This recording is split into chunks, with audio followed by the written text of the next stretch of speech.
Anúncio do Evangelho de Jesus Cristo segundo Lucas. Naquele tempo, grandes multidões acompanhavam Jesus.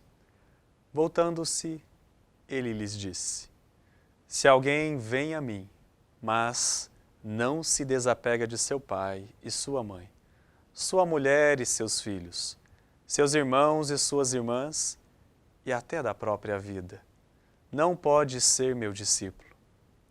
Quem não carrega a sua cruz e não caminha atrás de mim, não pode ser meu discípulo. Com efeito, qual de vós, querendo construir uma torre, não se senta primeiro e calcula os gastos, para ver se tem o suficiente para terminar?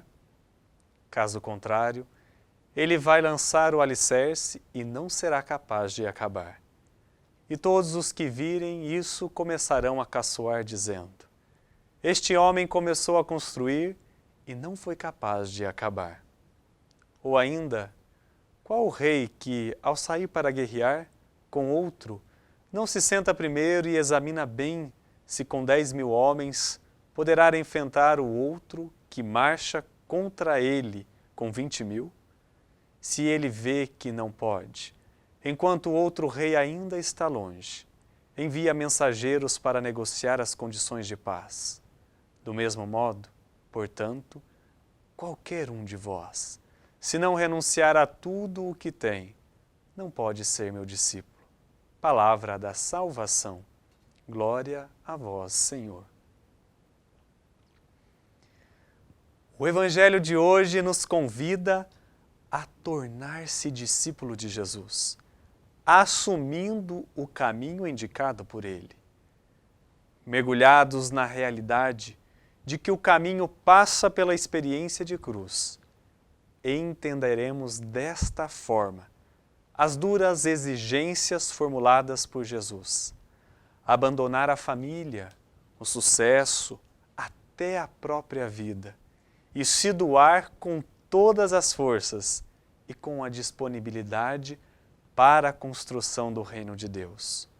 Ou seja, é preciso deixar tudo. E como isso acontece na vida de cada um, Jesus não exige, mas que seja de verdade, que seja por inteiro. A sabedoria cristã ensina a dar a tudo seu devido lugar, a ponderar o que é mais e o que é menos importante, de modo que o resultado pode ser, aos olhos de pessoas superficiais, uma loucura. Muito embora as exigências de Jesus parecem loucura, deixar pai, mãe, mulher, filhos, irmãos, por causa do reino de Deus e dos ensinamentos do seu Evangelho, não é isso uma loucura? Sem dúvidas que não. É a consequência da sabedoria cristã, da ponderação do investimento para o reino de Deus acontecer, se manifestar no meio de nós. O Evangelho vai ainda nos convidar a preparar, a fazer orçamento, a calcular, para que não sejamos vaidosos e egoístas. O sábio faz seu orçamento e decide o quanto vai investir.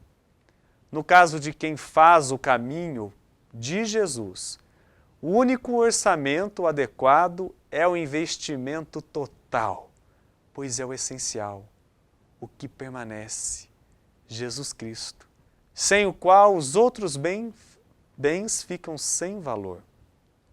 A sabedoria cristã exige em usar, optar radicalmente pelo valor fundamental, mesmo que isso seja doloroso, como nos apresenta o Evangelho. Quando é claro que o amor de Cristo está em jogo, a sabedoria cristã exige um investimento radical.